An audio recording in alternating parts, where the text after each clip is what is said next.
The 401 Files explores the world of the unexplained, cryptids and more. Subscribe now to the 401 Files on YouTube and join the adventure into the unknown.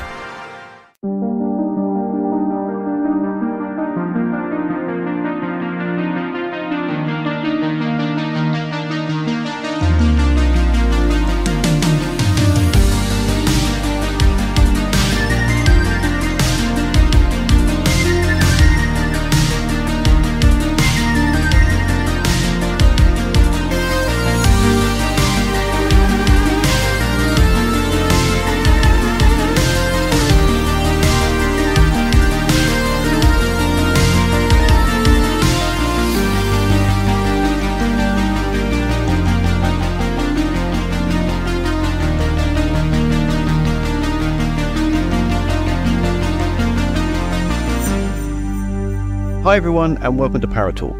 On this episode, this is kind of a bit of a special thing. I wanted to get Bruce on because he's a little bit of a aficionado when it comes to abductions and aliens, but he's also got a very well-informed scientific background. Hi Bruce, how are you?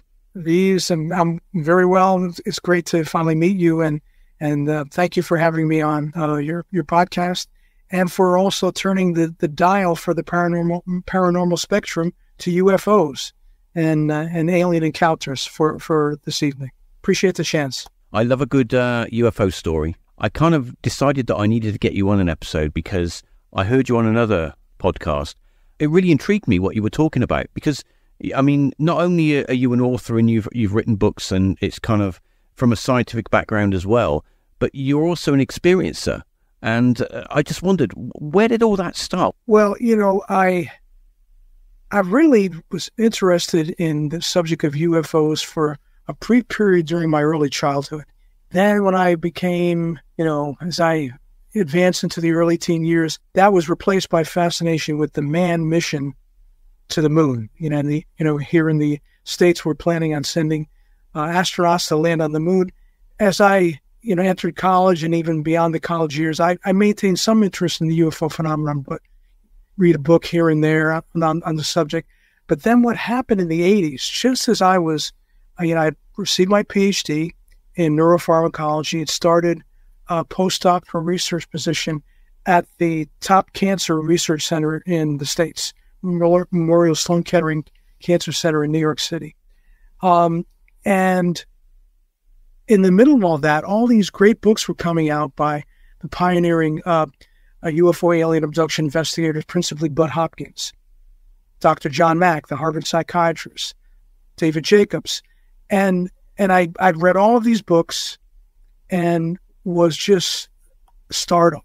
I couldn't get over the fact that not only were all these accounts of hundreds and thousands, even thousands of people who thought they were abducted by aliens were so compelling and so believable, and there was such a consistency from narrative to narrative to narrative. But not only that, I literally, when I look back in my life, and I look back at the strangest experiences I had as a child, I could actually check all the boxes in what I was seeing as in these great books as what I call the core alien abduction scenario. And so I had to come to the conclusion, not only was the phenomenon of alien abduction real, but I also had to conclude that it happened to me. But in the early 80s, at the start of my career, I didn't know how I could share this, my own personal story of, interaction with alien beings, with a non-human intelligence. Whitley Strieber, I guess, was the first to come out also in the 80s with his personal account, but I didn't know how I could replicate that myself at such an early stage in my career. I knew that I would be taking a great risk at sacrificing my opportunity to get funding for my research. And I know that my applications that I submitted to the National Institutes of Health would be looked at quite with a very hypercritical eye if they knew that I was also publishing books about alien abduction.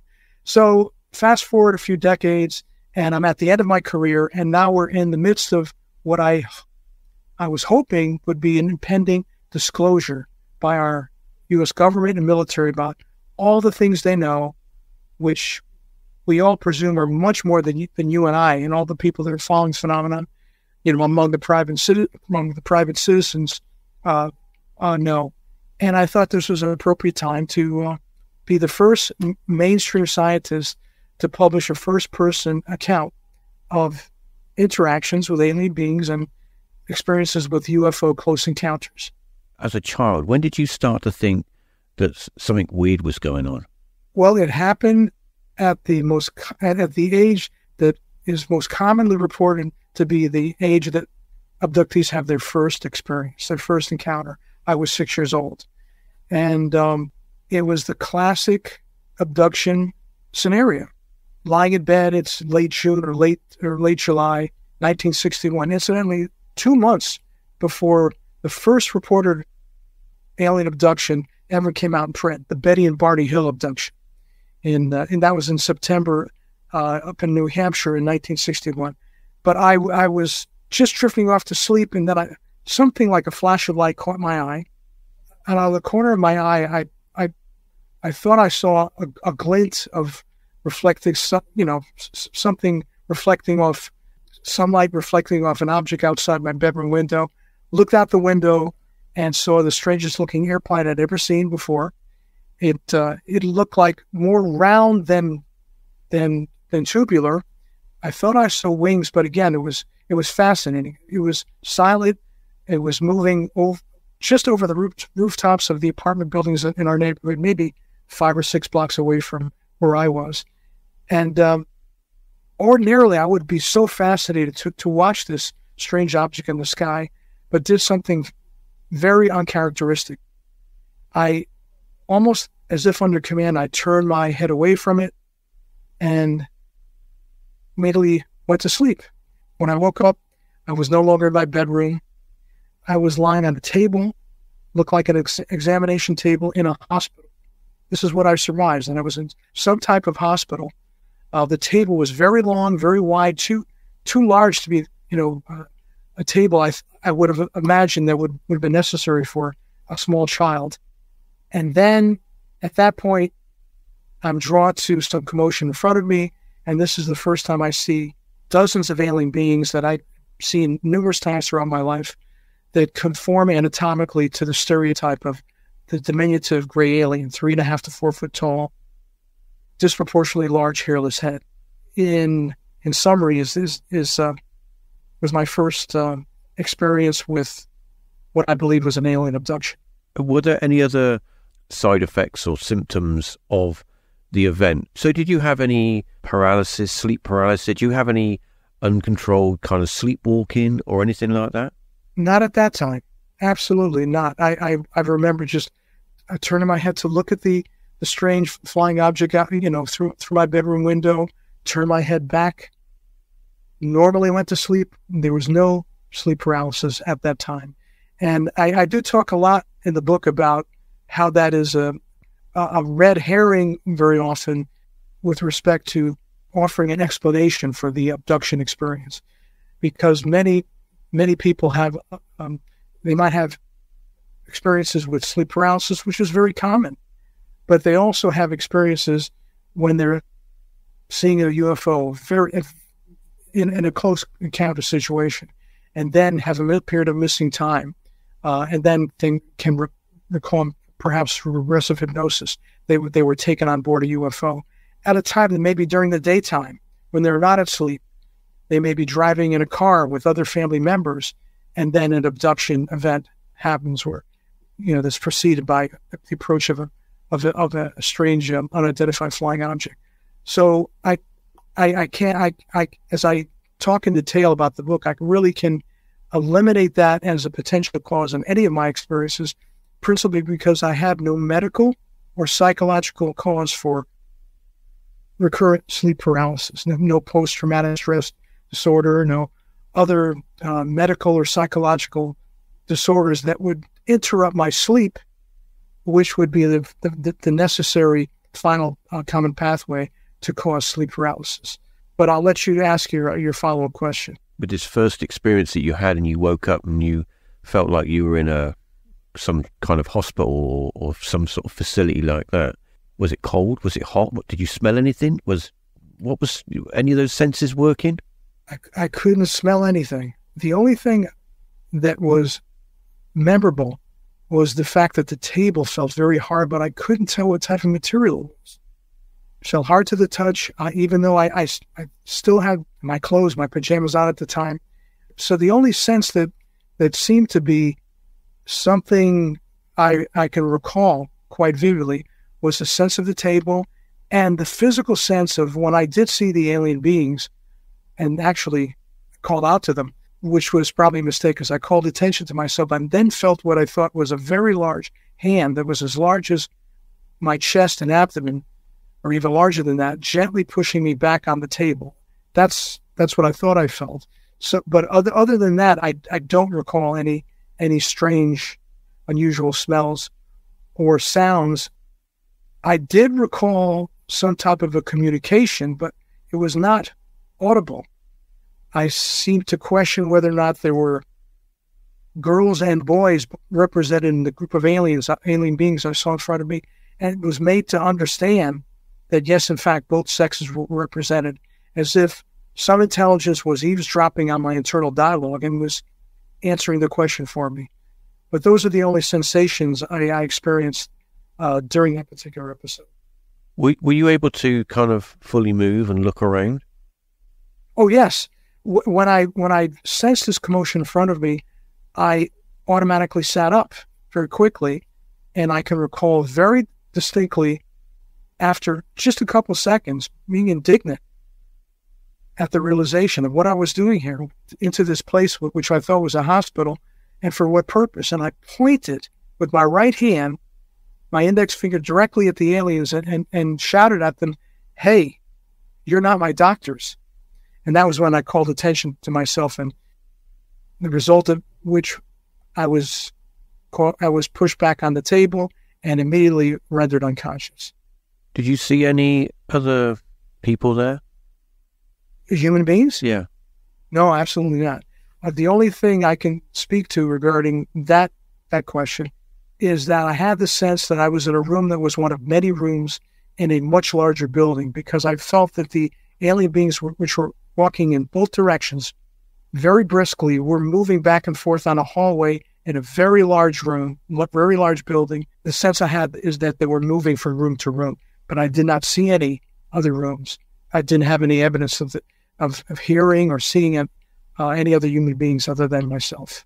After this event had happened and the following day and you woke up and did what all young kids do, go to school or whatever, did it go out of your mind? Did you forget about it, or what happened then? 7 months before this, I had started to have recurrent ear infections, very painful, and they seemed to resolve. In the fall, after this particular episode, maybe 2 or 3 months afterward, these ear infections recurred. And I remember thinking at that time that even since when those ear infections did recur, they were much less severe. It seemed to be milder. The symptomology was milder. And I remember thinking at that time that it's because I had some form of treatment by the strangest group of doctors I'd ever seen of my recurrent ear infections. So I would say for months or maybe a year afterward, I was convinced that I'd been in some type of hospital, even to the point where when my ear, nose, and throat surgeon decided to address my recurrent ear infections by removing my tonsils and my adenoids in the following year, actually in February of 1962. On the operating table, I can remember telling him or questioning him why I had to have 2 operations. One, I presumed to remove my adenoids, and the other, I imagined, to remove my tonsils. And he just looked at me with the strangest, quizzical expression on his face and never answered me. So that's how real that experience was to me, that first abduction experience, and remained so for long afterward. As time went by and you got a bit older, when did these events start to sort of have more of an effect on you, where you're kind of older, you're a bit grown up, and you start to be able to process what's happening in a more, should we say, a more adult way? When did that start happening for you? That never happened. all I can tell you is that every time I had one of these strange experiences, it made such a strong impression on me because these experiences were so much stranger than anything else that happened to me. And as I say in the book, we tend to have the habit of having the strongest memories of the most unusual experiences we've had in our lives. And I just was, as a child and teenager, just completely unable to process these experiences, to integrate them in any meaningful way into my life until the 1980s, when I was in my late 20s or early 30s and was able to connect the dots and realize that all these experiences were part of what I thought was a fairly lengthy interaction with a very specific group of non-human beings for some purpose, and I really didn't know what the purpose was. So that took a while before I was able to make that connection. You must have been in a kind of a mental turmoil. You've got a scientific background, so you must be quite sort of logical thinking. Did you have some sort of internal conflict with what was happening and the real world sort of thing? I don't know why that didn't happen to me. I was a very curious child. I used to ask many questions. I felt no fear associated with any of these experiences. I have no lifelong trauma as a result of them. Was very, very curious about what happened to me contemporaneously. At the time I had these experiences. But just because I had no answers, I kind of kept it in the back of my consciousness, thinking that at some point I might come back to it and try to figure out what happened to me. So I think I was one of the lucky ones. Maybe it was because, like I said, was a very curious child, and perhaps the entities I encountered took advantage of that and knew I would be more fascinated than fearful because of this inquisitive nature that I had. Maybe they treated me differently than they treated other abductees for some reason. So I never had this very unpleasant experience that many abductees had. But having said that, I think many of the accounts I've read about are accounts of abductees in their 20s, 30s, and 40s, when we tend to be, a little more apprehensive about the bad things that can happen to us in the world. And as a result, those particular adult experiences are likely to be more traumatic, in my opinion.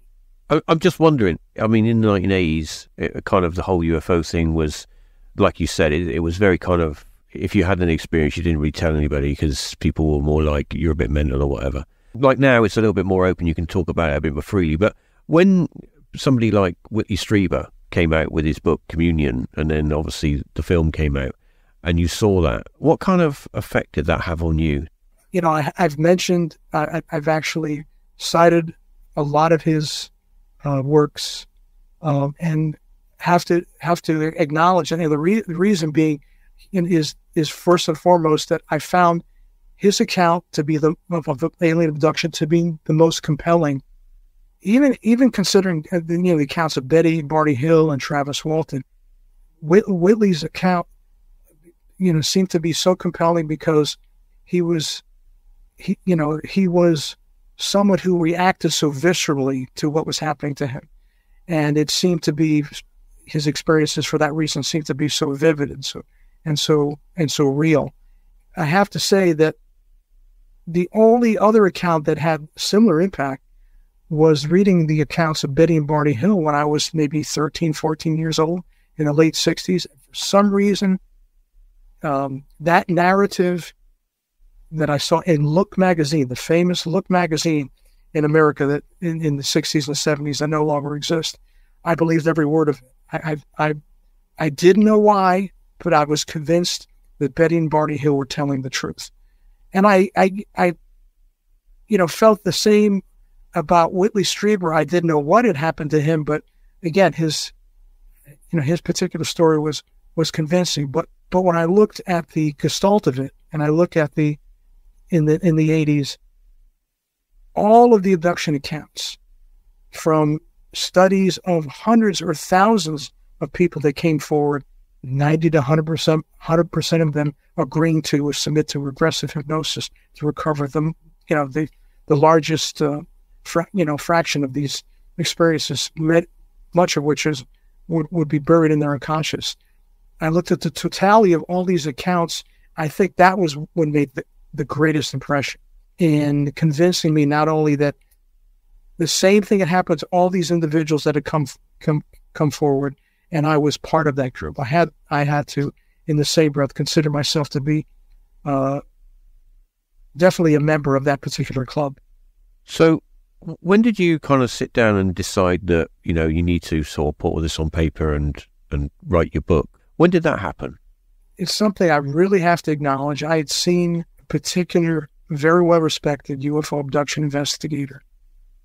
And, his demeanor, how sober, how serious his tone was, and almost how somber his whole attitude was when I saw a particular podcast, reminded me of what I had heard Bud Hopkins say maybe 30, 40 years ago, that he had no longer had the luxury of entertaining the possibility that he was wrong. He had no longer had the luxury of believing that people were not being abducted by alien beings.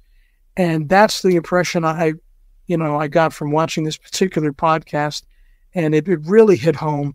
And I thought I couldn't ignore this anymore. I couldn't ignore the fact that I thought I had a very important story to tell that would maybe fill in some of the gaps, that would provide some scientific analysis that hadn't been done by not only an abductee, by any of the investigators. And I thought I could make a contribution that needed to be made, because along with the reality of the phenomenon was also the reality that the beings that had interacted with abductees might not have our best interest at heart. And because of that, I thought it was best to do a careful analysis of my own experiences and the broader epiphenomenon of abduction, and of course, the larger phenomenon of UFOs on the Earth, to be able to bring as many members of the scientific community, into our particular a group of individuals, scientists, non-scientists, contactees, non-contactees, that are looking seriously at this problem, because the great majority of scientists tend to automatically look away from it rather than consider it as a subject worthy of investigation. So that's one of the things I hope to accomplish, is to get some certain fraction of the scientific community to take the subject seriously. From a scientific standpoint, state of play with the UFO field, UAP field, what you want to call it, right now, and the way it is, and there's a certain individuals that have a certain mindset, and there's other individuals that have another mindset, and everyone's having a little bit of an argument. But I'm just wondering, from a scientific standpoint, even though people are talking about it and governments are starting to admit, well, yeah, there's something weird going on, even though science are like, well, yeah, well, it's still, we don't really know what it is. Where do you think that's going to go? Are we going to start to sort of knuckle down and say, let's try and figure this out? The problem is, and I'm referring maybe to the U.S. government, is that has a couple of problems. One is the problem of national security, and I think although they've abandoned this program of ridiculing everyone who's come forward with an account of a UFO close encounter or abduction, but they're so reluctant to divulge anything they've learned about the phenomenon that the public doesn't know, that may have a military application, which leads me to believe they may have made some progress to some degree. I don't know how much, but if you believe Bob Lazar's story, that it made significant progress in reverse engineering some of the alien technology. And then the second problem, which kind of where people like me come in, is that this abduction program, alien abduction program, and it may be, as Bud Hopkins and David Jacobs have written about, maybe include a reproductive program where human beings are abducted, genetic material is taken, and transgenic beings are created. A new species is created by genetic engineering techniques for some particular purpose, And the problem is the government may have known about this for decades, and there's some evidence may have benefited or even in some limited degree participated in this program. So I think there are secrets that may make it very, very difficult for our government to divulge. And therefore, what we're calling disclosure may be actually much more limited than what we hope.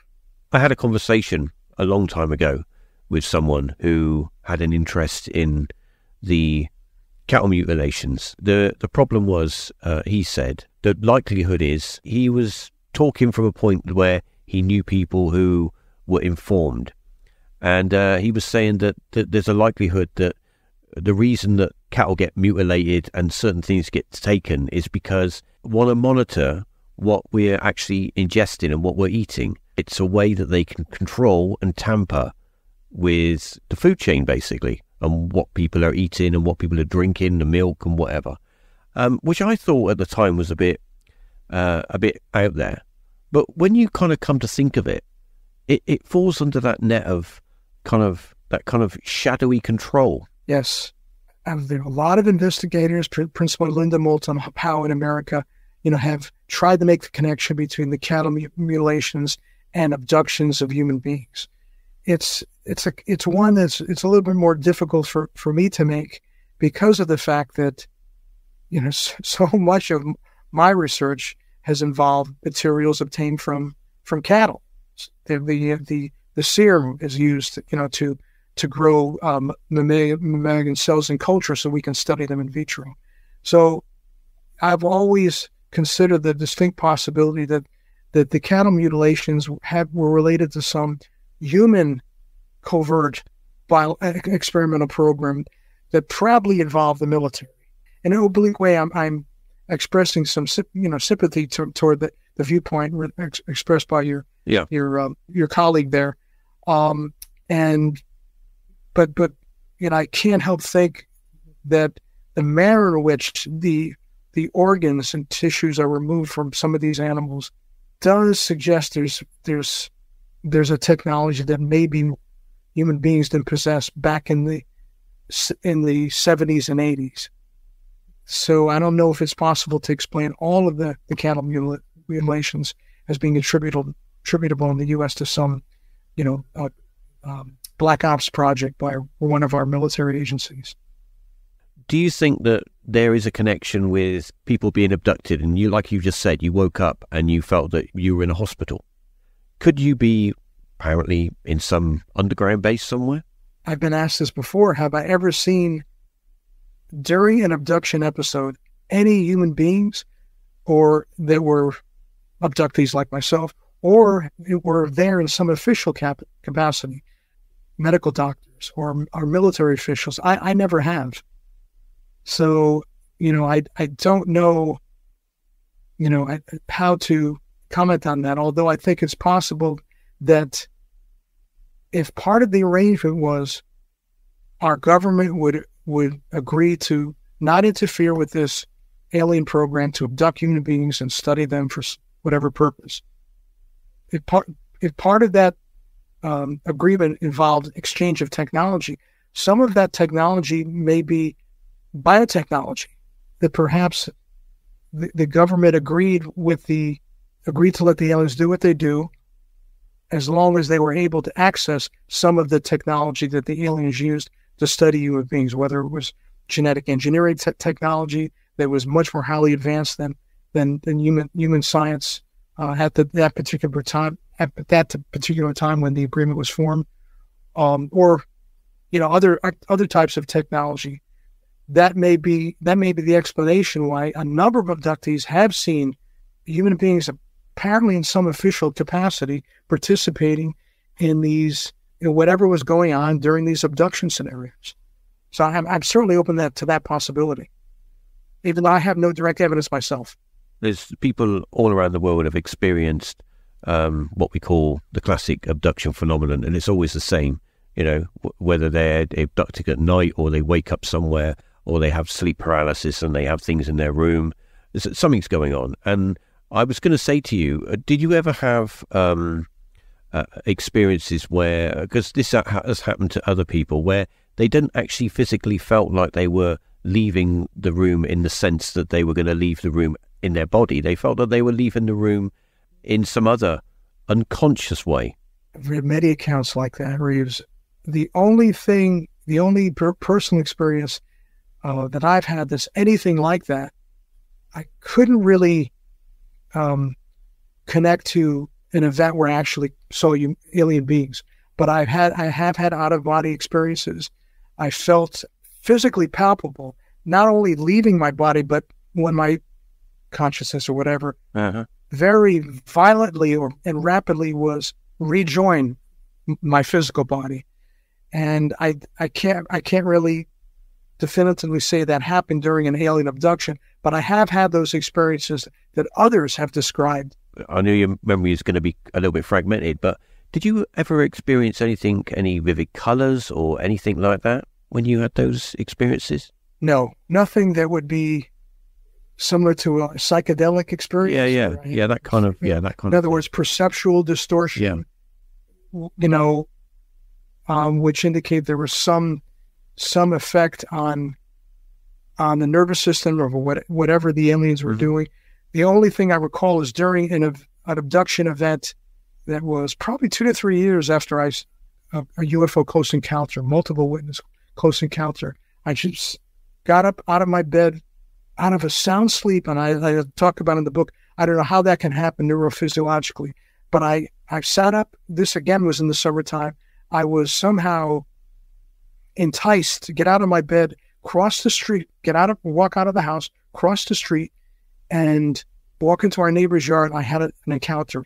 But during the encounter, I did see a light in the sky, and then suddenly I didn't see vivid colors, but even though I was still conscious, I lost my sight. Everything turned to black. I was still alert, still awake. I still had physical sensation, but I actually could not see anything until at some point, and there was some element of missing time during this particular experience, I could regain my sight, and then I actually walked back to my house. But no, nothing like, a sensation of strange colors, like I'm entering or leaving a portal before I'm actually beamed on board a UFO. Nothing like that at this point. As we're coming to the end of this episode now, I think I've saved my best question till last. From a scientific point of view, I'm really interested to hear what you're going to say. When we think of aliens, abduction phenomenon, everything that people like yourself that has experienced, if we look at the planet Earth and we look at our solar system, our universe, I know this is going to sound quite out there, but is it too difficult to think that maybe that planet Earth is one of many, many, many planets that beings live on, and that maybe we are a petri dish, and that everything that's happening, they're the ones pulling the strings? The other expression I've heard is that the Earth is an alien ant farm, and this is a place where, throughout the biosphere, some, maybe multiple alien civilizations are studying a variety of fauna on the planet, that some of which originated from the Earth, some of those species evolved here, others may have been brought here from other planets, and that this is the zoological laboratory for a number that may be utilized by multiple alien civilizations that have perhaps a pure scientific interest, or maybe may find it useful to study a variety of different types of animal species, including human beings, because they need to learn something, because there are medical issues that they face, or maybe something they can learn that may inform them about what the nature of consciousness is, that we are models for studying some aspect of reality, consciousness, in addition to the relatively more mundane issues of medical questions that the alien civilizations may be interested. Well, I think we're going to leave it there, because that was fascinating. And if any more, I think my head will explode, Because, I mean, there's so many questions. It's fun. It's fun to talk about. Yeah. I think we'll do, I've got some more, I've got other questions. I'd like to talk to you with regards to, the alien phenomenon and religion. I think that will be quite a good one. But I think I'm going to save that for another episode. I want to get you back and we can talk about something like that. So before we wrap up this episode, I'll tell little people about your book and where people can get it from. Okay, the book is in two forms. There's an unabridged version which deals almost exclusively with my personal UFO encounters and alien abductions. So it's a scientist-owned Alien Abduction Encounters, Dominion Lost. If you have an interest in science and some of the scientific analysis I've done, then of the way the UFOs work, the propulsion systems, what my concept of how the alien implants might work, and my opinion is that they're brain-computer interfaces, and what they're made of, and what type of energy they use. Some of those subjects may interest you in what I call a more science-heavy version of, which is the unabridged version with the UFO beaming up the young child, and it's the same title. And both of these books can be found on Amazon by just entering my name or the title Dominion Lost and my name, Bruce Rapuano. And you can follow all my podcasts, what I'm doing in terms of my exploration of this particular phenomenon on Facebook. All of your links, anyway, are going to be with this episode. So anybody that needs to get to your Facebook or access your... do you do an ebook as well? Is it on an ebook download? Thanks, Reeves. I really appreciate that, because I forgot to mention I have an ebook, a paperback, a hardcover, and an audiobook. It's a virtual audiobook for both unabridged and abridged versions. Well, that's good, because I wish more people would do. I love audiobooks, and I wish more people would do the audiobook version as well, because as much as I love reading, it's just nice to put your headphones on and do the washing up and listen while you're doing work. That's so true. I never realized it until I made my own audiobook, but that's very, very true. Yeah, I do try to read. I've got a Kindle, and I do try to read books, and it is healthy to use the brain a bit, but sometimes it's just nice to put your headphones on and just go on Spotify and listen to your audiobook. It's just great. But anyway, all those links will be down with the full description, so you can go and check out Bruce's stuff. And I highly recommend you do, because it's not just your average story. It's a lot of scientific and thought-provoking stuff in those books. So yeah, go check them out. That's what I say. And have you got anything else coming up, Bruce, in the meantime? Not too much, other than I'm continuing to discuss my book in a number of podcasts. And you did mention the intersection between religion and UFOs, alien abduction, and I'm definitely going to be exploring that, at least here in the States. And you've mentioned we might talk about that in the future, and that's definitely something that I'm interested in. I haven't dealt with it that much in the book, but I would like to speak to authorities, religious authorities, and those who have studied this intersection. An example would be, I think Chris Bledsoe is the author of UFOs of God. Uh-huh. So it's something that I as a Christian, I have a great interest in this possible connection, and something I'd like to explore for the future. If anyone is interested in communicating with me on that subject or other subjects, as I list in the copyright page of my books, my email address is dominionlost@gmail.com, and I can be reached there. So happy to have anyone contact me by email. Thanks, Bruce. Thanks for coming on. Thanks for your insights and your knowledge, because it's very interesting. And hopefully you'll be back again soon, and we'll talk a little bit more on this subject and other subjects. But thanks for everybody to listening, and thanks for staying to the end. Remember to share where you're able to share the podcast, or wherever it might be. And until next time, thanks for listening.